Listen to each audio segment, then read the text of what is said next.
నమస్తే బీసీఎన్ న్యూస్తో మీ ముందున్నది ఆనంద్ రాజ్ కుమార్. ఈనాటి వార్తల్లోని ముఖ్యాంశాలు. ప్రభుత్వ సేవల్లో ఆర్టిఫిషియల్ ఇంటెలిజెన్స్ వినియోగంపై సలహా మండలి ఏర్పాటు, అత్యవసర సేవలు మినహా అన్ని ఆన్లైన్లోనే అందించాలని సీఎం చంద్రబాబు స్పష్టం.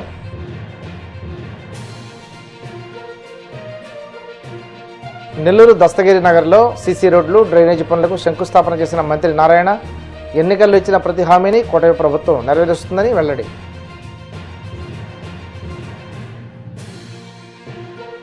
రాబోయే రోజుల్లో జగన్ ప్రభంజనాన్ని చూడబోతున్నారన్న వైసీపీ ఎమ్మెల్యే చంద్రశేఖర్, భవిష్యత్తును ఊహించుకుంటే కూటమి నేతలకు నిద్ర పట్టదని వ్యాఖ్య.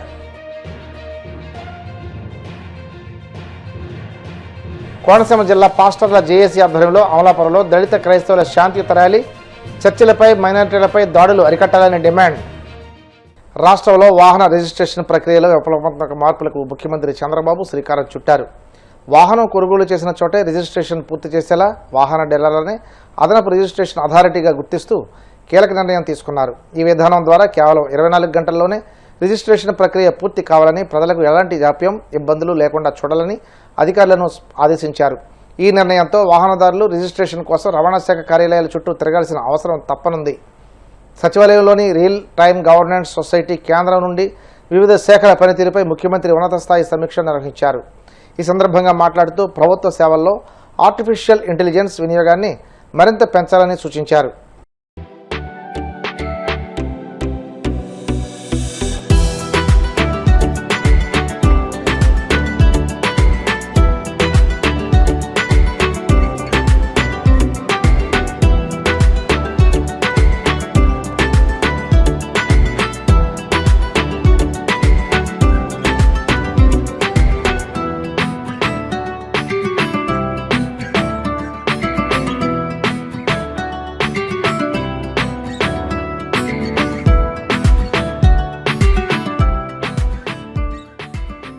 నెల్లూరు జిల్లాలో అభివృద్ధి పనులకు మంత్రి నారాయణ శ్రీకారం చుట్టారు. దస్తగిరి నగర్లో 1.43 కోట్ల వ్యయంతో నిర్మించనున్న సీసీ రోడ్లు, డ్రైనేజీ పనులకు శంకుస్థాపన చేశారు. ఈ సందర్భంగా మంత్రి మాట్లాడుతూ నెల్లూరు నగరంలో అండర్ గ్రౌండ్ డ్రైనేజీ పనులు అత్యంత వేగంగా జరుగుతున్నాయని, ప్రజలకు ఇచ్చిన ప్రతి హామీని కూటమి ప్రభుత్వం నెరవేరుస్తుందని స్పష్టం చేశారు. గత ప్రభుత్వ తీరుపై మండిపడుతూ గత పాలకులు రాష్ట్రంపై 10 లక్షల కోట్ల అప్పుల భారం మోపడమే కాకుండా పరిశ్రమలు తరలిపోయేలా చేశారని ఆరోపించారు. రియల్ ఎస్టేట్ రంగం కుదేలైందని విమర్శించిన ప్రస్తుత ప్రభుత్వం రాష్ట్ర ఆర్థిక పరిస్థితిని చక్కదిద్దుతూ అభివృద్ధి దిశగా అడుగులు వేస్తుందని ధీమా వ్యక్తం చేశారు. పెండింగ్ కారణం ఏంటంటే ఎక్కువగా ఆక్యుపై చేసి కొన్ని దగ్గర 15 అడుగులు, కొన్ని దగ్గర 14 అడుగులు, కొన్ని దగ్గర 13 అడుగుల రోడ్డు ఉంది. ఒరిజినల్గా అయితే ఇది 30 అడుగులు, 40 అడుగులు ఉండాలి. 40 అడుగుల రోడ్డు లేఅవుట్ ప్రకారం అయితే 40 అడుగులు ఉండాలి. కానీ 40 అడుగులు పోయి అది 15, 12, కొన్ని దగ్గర అయితే 12 అడుగులే ఉంది. ఇక్కడికి వచ్చినప్పుడల్లా రోడ్డు వైడెన్ చేయండి సార్, రోడ్డు వైడెన్ చేయండి సార్ మళ్ళీ స్నానికులు అడుగుతున్నారు. కొందరు వచ్చి మా ఇల్లు పోద్ది సార్, అది పోతుందంటే ఇన్ని రోజులు వాళ్ళతో నెగోషియేట్ చేసి ఫస్ట్ 30 అడుగులు చేస్తాం అనుకున్నాం. అయితే కొద్దిగా ఎక్కువ ఇల్లు పోతుంటే మళ్ళా 25 అడుగులని మొత్తం నా దగ్గరికి మళ్ళీ అందరూ వచ్చారు. ఫైనల్గా ఇమీడియట్గా ఒక 20 అడుగులు చేయమని నేను చెప్పడం జరిగింది. అందరూ కూడా ఏకాగ్రహంగా ఒప్పుకున్నారు. 20 అడుగులకి ఏకగ్రీవం ఒప్పుకున్నారు. దాన్ని యాక్చువల్గా టెండర్ పిలిచాము. దానికి దాదాపు 1,19,00,000తో పిలిచి పక్కన వాళ్ళ సైడ్ రోడ్స్ అన్నీ తీసుకుంటే 1,43,00,000తో యాక్చువల్గా ఈరోజు శంకుస్థాపన జరిగింది. ఈ వర్క్ రాబోయే 3 నెలల్లో డ్రైన్ రోడ్డు కంప్లీట్ చేస్తాం. మళ్ళీ 3 నెలల లోపల వచ్చి మళ్ళీ ఇక్కడ దీన్ని ఇనాగరేషన్ చేయడం జరుగుతుంది. ఈ విధంగా నెల్లూరులో 100% end to end roads, drains, end to end roads UGD చేసేదానికి గవర్నర్ ముఖ్యమంత్రి గారిని యాక్చువల్గా ఫండ్స్ అడగటం జరిగింది. వారు యాక్చువల్గా వీటన్నిటిని కూడా డిఫరెంట్ సోర్సెస్లో యాక్చువల్గా శాంక్షన్ చేశారు. ఆల్మోస్ట్ అన్నిటికీ నేను అందరికీ ఒకటే చెప్పేది, ప్రతి ఒక్కరు కొద్దిగా ఓపికగా ఉండండి.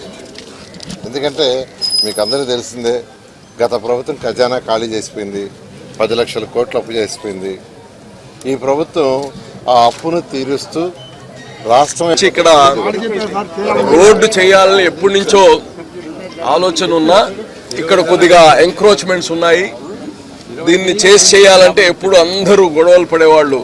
మాకు ఎంక్రోచ్మెంట్ ఉన్నా రోడ్డు వెడల్పు చేయడానికి లేదని ఇప్పుడు మంత్రి గారు వాళ్ళందరినీ ఒప్పించి 20 అడుగుల రోడ్డు ఇక్కడ వేస్తూ 1,43,00,000 రూపాయలతో ఈ రోడ్డు ఇక్కడ ఉండే డ్రైన్స్ అన్నీ వేయడం నిజంగా సంతోషం. ప్రజలు కానీ అక్కడక్కడ మన ర్యాంపులు వస్తున్నా నేను చాలాసార్లు చూశాను, కాలువే వద్దంటారు మా ర్యాంపు పోద్దని. కాలువలు లేకపోతే మళ్ళీ దోమలు వస్తాయి. ఇప్పుడు అండర్ గ్రౌండ్ డ్రైనేజ్ అన్నీ వస్తుంది. బట్ ఇక్కడ ఏదైతే ఉందో ఇది 1,43,00,000తో ఎన్నో రోజుల నుంచి ఆగిపోయిన ఈ పనులు ఇప్పుడు పూర్తి చేయడానికి ఈరోజే మంత్రి గారు శంకుస్థాపన చేయడం ఎంతో సంతోషం. మరి నెల్లూరు నగరం మొత్తం గతం కన్నా 2014-19 కన్నా మంత్రి గారు ఇంకా జోష్గా చేస్తున్నారు, ఇంకా ఎక్కువ నిధులు తీసుకొస్తున్నారు. ఒక పక్క రాష్ట్రంలో నిధులు లేకపోయినా పరిస్థితి క్రైసిస్లో ఉన్న ఫైనాన్షియల్ క్రైసిస్తో మున్సిపల్ శాఖలో మాత్రం మంత్రి గారు ప్రత్యేకంగా నెల్లూరు పైన దృష్టి మాత్రం ఆయన పెడతానే ఉన్నారు. గతంలో 5,300 కోట్ల రూపాయలు చేశాము. ఈసారి ఆ రికార్డ్ని మళ్ళా సారే బ్రేక్ చేసేటట్టున్నారు. నెల్లూరు ప్రజలకి ఎంతో సంతోషం. నెల్లూరు ప్రజల ఆశీర్వాదాలన్నీ మంత్రి గారితో ఉండాలని కోరుకుంటున్నాను. తమిళనాడులో విజయ్ కేవలం మాజీ సీఎం జగన్ ఫోటోతోనే ఘన విజయం సాధించారని మార్కాపురం జిల్లా ఎర్రగొండపాలెం వైసీపీ ఎమ్మెల్యే చంద్రశేఖర్ అన్నారు. భవిష్యత్తును ఊహించుకుంటే కూటమి నేతలకు నిద్ర పట్టదని, రాబోయే రోజుల్లో జగన్ ప్రభజనాన్ని చూడబోతున్నారని అన్నారు. అతి త్వరలో జగన్ ప్రజల్లోకి రాబోతున్నారని వ్యాఖ్యానించారు.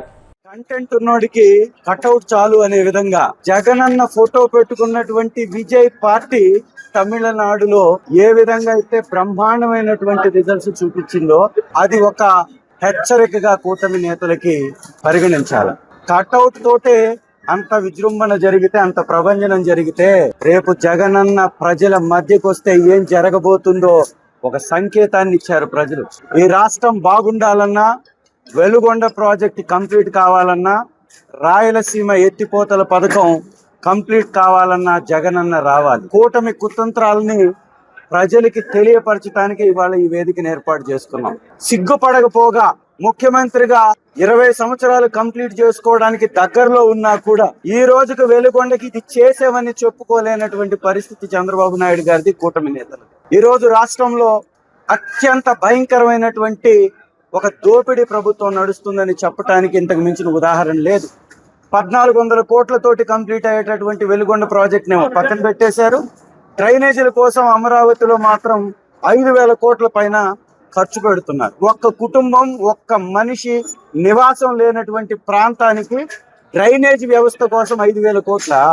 3 జిల్లాలు, 11 గ్రామాలు, 7,270 కుటుంబాలు, 4,50,000 ఎకరాల సాగు, 16 లక్షల మందికి తాగునీరుకి సంబంధించినటువంటి వెలుగొండ ప్రాజెక్ట్ పై ఇంత నిర్లక్ష్య ధోరణి. ఏ మాత్రం అర్హత లేనటువంటి కంపెనీకి 370 కోట్ల కాంట్రాక్ట్ ని కట్టబెట్టి ఇక్కడ కూడా కమిషన్లు దుబ్బేశారు తెలుగుదేశం నాయకులు. ఇవాళ కొట్టిపడియ, సుంకేసుల, గుండంచెర్ల ఈ ప్రాంతాలకు సంబంధించినటువంటి నిర్వాసితుల స్థలాలలో కూడా వీళ్ళు దందా తయారు చేసుకొని 10 లక్షలకి 20 లక్షలకి ఎకరం కొని కోట్ల రూపాయలకు మార్చేటటువంటి ప్రయత్నం చేస్తూ ప్రజల జీవితాలతో చెలగాటు వాడుతున్నారు. దీన్ని తీవ్రంగా వైఎస్ఆర్సీపీ ఖండిస్తుంది. దీని మీద యుద్ధాన్ని ప్రకటిస్తుంది. పద్ధతి మార్చుకోకపోతే కూటమి నేతలకి రోడ్ల మీద తిరిగేటటువంటి పరిస్థితి కూడా రాదు అని మనవి చేసుకుంటూ అతి త్వరలో వెలుగొండ ప్రాజెక్టు పై పాదయాత్రను మొదలుపెట్టి వాస్తవాల్ని ప్రజలకు తెలియజేస్తారు. Thank you. అంబేద్కర్ కోనసీమ జిల్లా అమలాపురంలో దళిత క్రైస్తవులు శాంతియుత ర్యాలీ నిర్వహించారు. చర్చిలపై, మైనారిటీలపై దాడులు అరికట్టాలంటూ జిల్లా పాస్టర్ల జేఏసీ ఆధ్వర్యంలో భారీ ర్యాలీ చేపట్టారు. దళిత క్రైస్తవులకు ఎస్సీ హోదా కల్పించాలని డిమాండ్ చేశారు. గడియార స్తంభం సెంటర్ నుండి ప్రారంభమైన ర్యాలీ ముమ్మిడివరం గేట్, నల్లవంతెన మీదుగా కొనసాగింది. అనంతరం ఎమ్మెల్యే ఐతాబత్తుల ఆనందరావు, టీడీపీ నేత మెట్ల రమణబాబు, అల్లాడ స్వామినాయుడులకు వినతి పత్రం అందజేశారు. ఈరోజు ఈ శాంతి ర్యాలీ ఏర్పాటు చేయడానికి గల కారణం ఏంటంటే, మరి దేశంలో మన రాజ్యాంగం ఇచ్చినటువంటి హక్కు ఏంటంటే మత స్వేచ్ఛ. ఆర్టికల్ 24-25 ప్రకారంగా మత స్వేచ్ఛ ఇవ్వబడింది. మరి ఈ మత స్వేచ్ఛ ఇవ్వబడినటువంటి రాజ్యాంగం ఇచ్చినటువంటి ఈ యొక్క దేశంలో ఈ అమూల్యమైనటువంటి ఈ యొక్క భారత గడ్డ మీద మరి దళిత క్రైస్తవులకు అన్యాయం జరుగుతుంది. ఆ అన్యాయం జరగడానికి కారణం ఏంటంటే 1950 సంవత్సరాలు ఇచ్చినటువంటి ప్రెసిడెంషియల్ ఆర్డర్ ప్రకారంగా ఏ దళితుడైనా అనగా మాల కానీ, మాది కానీ, ఎవరైనా యేసుప్రభుని స్వీకరిస్తే వాళ్ళు కులం తీసేస్తున్నారు, కులం తీసేసి బీసీసీలో పెడుతున్నారు. కనుక ఈ తీర్పు సుప్రీంకోర్టు కూడా మనం ఇవ్వడం జరిగింది. కనుక ప్రభుత్వాలు స్పందించాలి, నాయకులు స్పందించాలి, అన్ని పార్టీలు స్పందించాలి. మరి దళిత క్రైస్తవులకి ఎస్సీ హోదా కల్పించాలి, ఇది మా యొక్క డిమాండ్. అదేవిధంగా మా యొక్క రిక్వెస్ట్ ప్రభుత్వాలకు కోరుతున్నాం. అదేవిధంగా రెండవది ఏంటంటే 1950వ సంవత్సరంలో జరిగినటువంటి ప్రెసిడెంషియల్ ఆర్డర్ను వెనక్కి తీసుకోవాలి. అదేవిధంగా చర్చిలపైన క్రైస్తవులపైన జరుగుతున్నటువంటి దాడులు అరికట్టాలి, క్రైస్తవులకు మత స్వేచ్ఛ కల్పించాలి. మేము ఈ యొక్క స్వేచ్ఛా వాయువులు పీల్చుకుని ఈ యొక్క భరతగడ్డ మీద మేము కూడా భారతీయులమే. కనుక మేము కూడా వీఆర్ ద ఇండియన్స్, భారతీయులు. డాక్టర్ బిఆర్ అంబేద్కర్ కోనసీమ జిల్లా అమలాపురంలో స్టార్ట్ అయింది.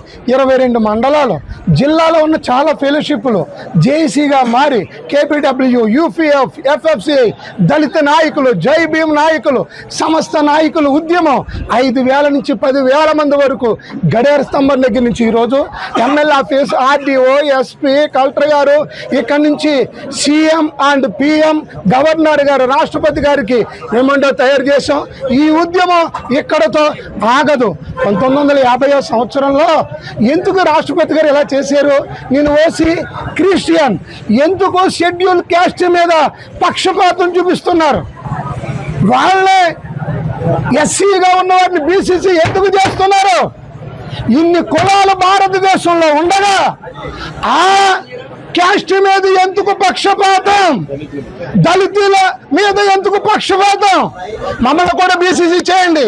చాలా కులాల వారు ఉన్నారు, చాలా రకాలు ఉన్నారు. మేము ఏ ప్రభుత్వానికి, ఏ మతానికి, ఏ డినామినేషన్కి వ్యతిరేకం కాదు. ఈ ఉద్యమం ఎందుకు స్టార్ట్ చేసాం? రాష్ట్రాన్ని, దేశంలో ఉన్న ప్రభుత్వ నాయకులు మాకు న్యాయం చేస్తారని అర్థించడానికి, బ్రతిమాలటానికి రోడ్డు ఎక్కాం. గురించి గాంధీ గారు ఒక మాట చెప్పారు, వాళ్ళు పడుకున్న సింహాలని శాంతి సమాధానం కలిగిన క్రైస్తవులు ఉద్యమం చేసి ఎవరికి శిక్ష లేకపోతే అన్యాయం దౌర్జన్యాలు చేయకూడదని మేము ఆరాధిస్తున్న దైవం చెప్పారు. ప్లీజ్, అలాగే ఈ ఉద్యమం ఎక్కడితో ఆగదు. ఇప్పుడు కాసేపు ప్రకటనలు.